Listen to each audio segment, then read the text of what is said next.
புகழ்பெற்ற நடிகர் ஒருத்தர் காலமான செய்தி வெளியாகி ரசிகர்களிடையே பரவிட்டுருக்கு. யார் அவர்? முழு தகவல்களையும் இந்த வீடியோவில் நம்ம பார்க்கலாம். ஜுராசிக் பார்க் பட தொடரில் டாக்டர் ஆலன் கிராண்ட் கதாபாத்திரம் மூலமாக புகழ்பெற்ற நியூசிலாந்தின் மூத்த நடிகர் தான் சாம் நீல். இவருக்கு 78 வயசாச்சு. இவர் 1947 செப்டம்பர் 14 அன்னைக்கு அயர்லாந்தின் ஓமக் நகரில் பிறந்ததாக சொல்லப்படுது. காலேஜ் டைமில் இருந்தே இவருக்கு நடிப்பின் மீது அதீத ஆர்வம் இருந்திருக்கு. இதை தொடர்ந்து 1975ஆம் ஆண்டு லேண்ட்ஃபால்ங்கிற திரைப்படம் மூலமாக திரைத்துறையில் இவர் காலடி எடுத்து வச்சார். இது வரைக்கும் 150க்கும் அதிகமான திரைப்படங்களில் இப்போ வரைக்குமே நடிச்சிருக்காரு. 1977 வெளியான ஸ்லீப்பிங் டாக்ஸ் படம் அவருக்கு ஒரு திருப்பு முனையாக அமைஞ்சுது அப்படின்னு நம்ம சொல்லலாம்.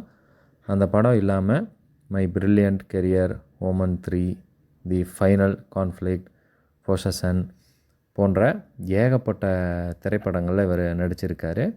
குறிப்பாக ஜுராசிக் பார்க்கு அந்த படத்தில் நடித்தது இவருக்கு ஒரு அடையாளத்தை தேடி தந்தது. உலக அளவில் இவருக்கான ஒரு ரசிகர்களை கொடுத்தது அப்படின்னு நம்ம சொல்லலாம்.